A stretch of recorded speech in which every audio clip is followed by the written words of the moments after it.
নমস্কার বন্ধুরা, কেমন আছো সবাই? আশা করি সকলে অনেক ভালো আছো।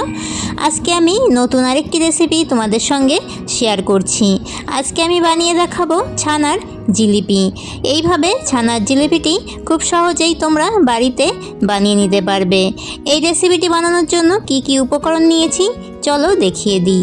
এইখানে নিয়েছি সুজি, আর এইদিকে নিয়েছি ময়দা। মিষ্টির জন্য এখানে শুধুমাত্র চিনির ব্যবহার করব। এইদিকে নিয়েছি দুটো এলাচ, বেকিং পাউডার। এইখানে আমি একটা 10 টাকা দামের আমুলের দুধ ব্যবহার করব। এবারে এখানে হালকা উষ্ণ গরম জল আগে থেকেই করে নিয়েছিলাম, জলটার মধ্যে আমুলের দুধটা গুলিয়ে নেব। তোমরা যারা নতুন বন্ধুরা আমার চ্যানেলে আমার ভিডিওটি প্রথমবার দেখছো, আমার চ্যানেলটিকে সাবস্ক্রাইব করে দিয়ে পাশে থাকা বেল আইকনটি অল করে রাখার অনুরোধ রইল, যাতে আমার নিত্য নতুন রেসিপিগুলো তোমরাই প্রথমে দেখতে পাও। দুধটাকে একটা পাত্রে প্রথমে গুলিয়ে নিয়েছি, পরে আরেকটা পাত্রে অল্প পরিমাণ দুধ দিয়ে তাতে দিয়ে দিলাম সুজিটাকে ভালো করে মিশিয়ে নেব।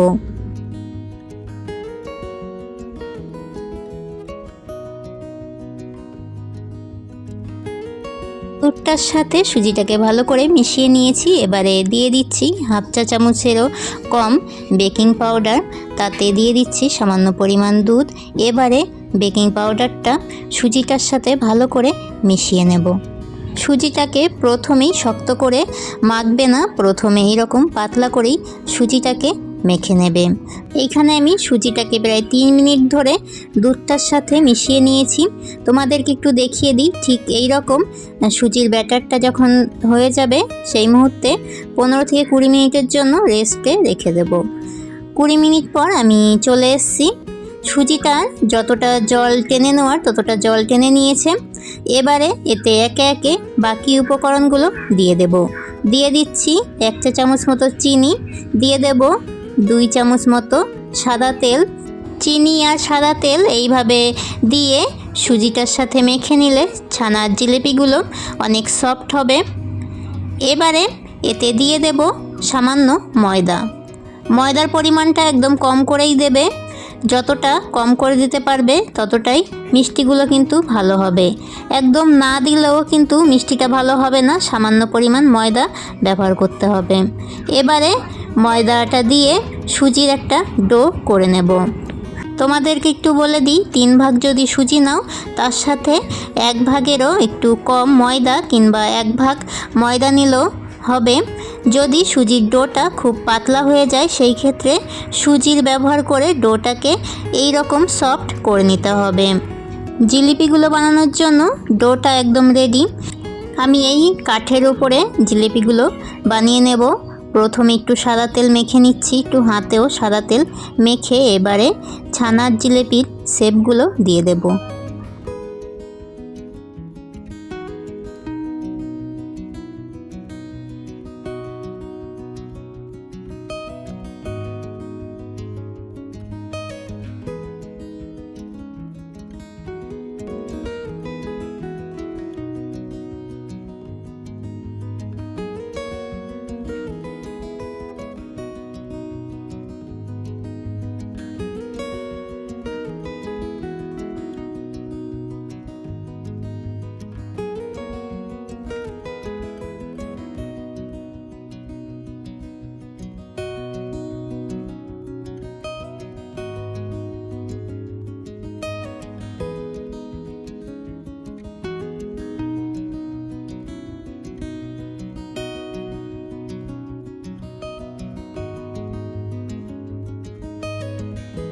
এই একইভাবে ছানার জিলিপিগুলোর শেপ আমি দিয়ে দিয়েছি। এবারে ভেজে নেব। এইখানে ছানার জিলিপিগুলো ভাজার জন্য সাদা তেলের ব্যবহার করছি। তেলটাকে প্রথমে ভালো করে গরম করে নিয়ে গ্যাসের আঁচটা লো ফ্লেমে করে দিয়ে উল্টে পাল্টে জিলিপিগুলোকে ভেজে নেব।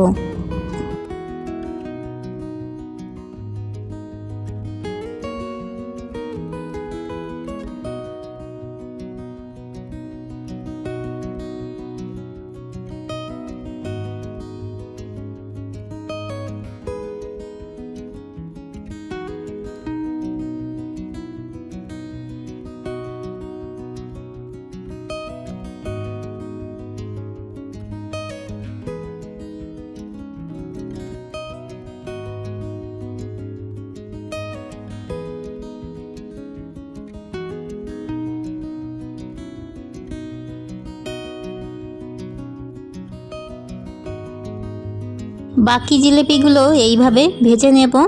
এইদিকে চিনির শিরাটা করার জন্য এখানে 1 বাটি মতো চিনি নিয়েছি। 1 বাটি চিনির সাথে 2 বাটি মতো জল দিয়ে দেব।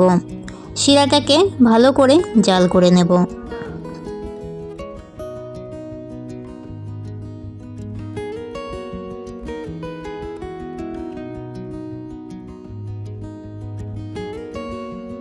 চিনির শিরাটাকে 2 মিনিট মতো হাই ফ্লেমে জাল করে নিয়েছি। এবারে সামান্য দুধ দিয়ে দিচ্ছি। দিয়ে দেব 2টো এলাচ। দুধ দিলে শিরাটা অনেক পরিষ্কার হয়ে যায়। এইখানে আমি যেই আমুল দুধের ব্যবহার করেছি সেই দুধটাই একটুখানি দিয়ে দিয়েছি।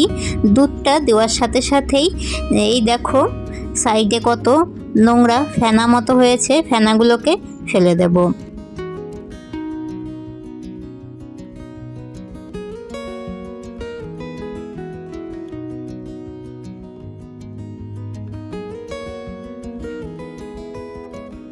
শিরাটাকে আমি ভালো করে জাল করে নিয়েছি। শিরাটার কোনো চিটচিটে ভাব কিংবা তার করার দরকার নেই। একটু জাল করে নিয়েই ভেজে রাখা জিলিপিগুলো দিয়ে দেব। জিলিপিগুলো দিয়ে 2 মিনিট মতো জাল করে নেব। 2 মিনিট মতো জাল করে নেওয়ার পরে গ্যাসটা বন্ধ করে দিয়ে ঢাকা দিয়ে দেব। ঢাকা ততক্ষণ দিয়ে রাখবো যতক্ষণ মিষ্টিগুলো ঠান্ডা না হয়ে যায়। এইভাবে সুজি দিয়ে ছানার জিলিপিগুলো খেতে অনেক ভালো হয়েছিল বন্ধুরা। তোমরা বাড়িতে অবশ্যই এই রেসিপিটি ট্রাই করো আর আমাকে কমেন্ট করে জানিও রেসিপিটি তোমাদের কাছে কেমন লেগেছে। এবারে গ্যাসের আঁচটা বন্ধ করে দিয়ে ঠান্ডা করে নিয়েছি মিষ্টিগুলোকে। এই দেখো ঠান্ডা করার পরে মিষ্টিগুলো কতটা ফুলে গিয়েছে।